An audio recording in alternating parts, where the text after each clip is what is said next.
Another meaning of the word scandalon is bait trap. And it actually refers to the meat that's used to draw or lure a prey in. For instance, if you were trying to catch some carnivore, let's say you were trying to catch a big old tiger. So I don't know why you'd be doing that. But if you'd best leave them alone, I'm telling you. Best leave them alone. You're trying to catch a big old tiger, and so you dig a really deep pit. Well, you're going to need to make sure it's really deep, because those things can jump. So you dig this really deep pit, and you cover it with little bitty sticks, and you lay leaves and branches on top of it, so that when the tiger is coming down this dirt path, and all of a sudden he sees all of these branches laying out in the middle of the path, he goes, "Oh, I wonder what that is." No, in order to lure him over that, you put a big old piece of meat, or you could even put a live animal. Have them out there in an area. If you're using a snare, you could use a live animal. Can't put a live animal on the trap. That'd mess the trap up, wouldn't it? The animal would fall through. So, but you hang this raw piece of meat over the trap. The tiger comes down there, goes for the scandalon, falls into the trap. Okay, this is what the word offense means. When a person gets offended, they take the bait.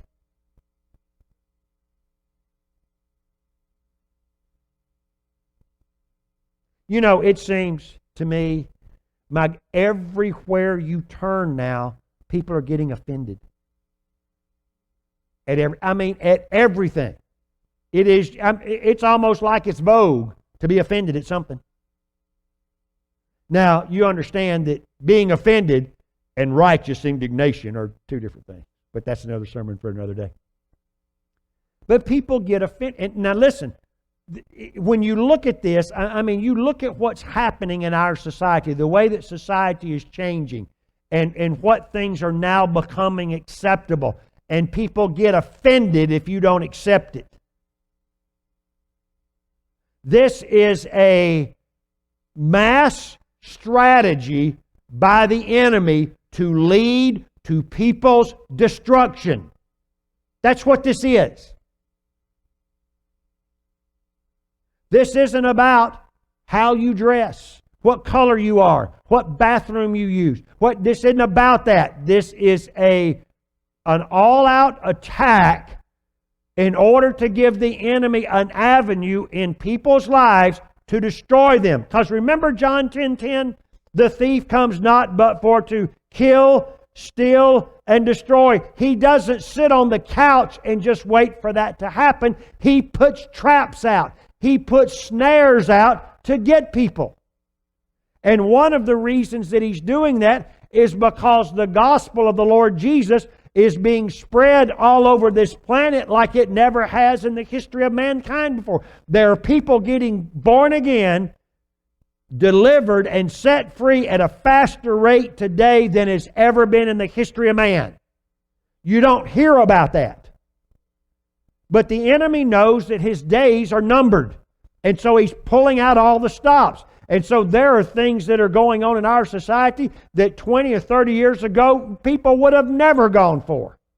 But because of these traps, because of these things, these enticements that the enemy is using, and you have to understand that. You have to realize that this is an attack of the enemy, that your war, that your disagreement is not with people.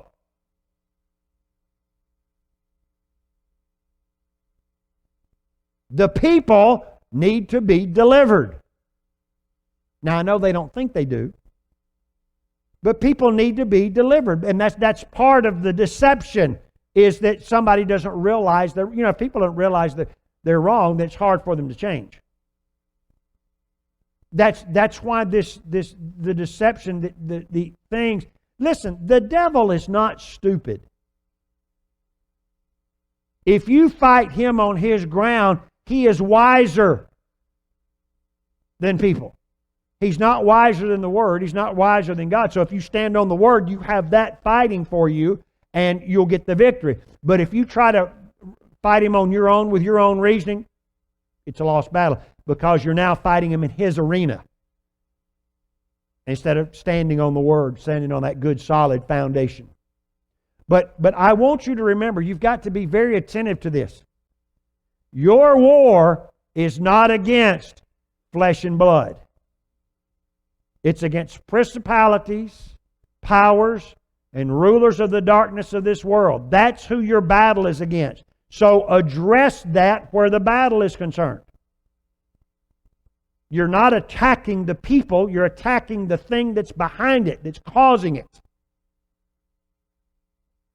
So be attentive that you don't allow something to offend you in a negative way. Now, there are some things that you just know are wrong and you make a stand for it. That's not what I'm talking about. I'm talking about you getting offended. That is a trap, that is the bait that the enemy uses to suck you in for your destruction. Don't fall for it. There's too many good things out there. The goodness of God is all around you. The favor of God compasses you about as a shield and protects you and causes you to walk in victory in every area of your life. Don't let the enemy come in and thwart the plan of God in your life and take that away from you because you got offended at somebody. Let it go. Let it go.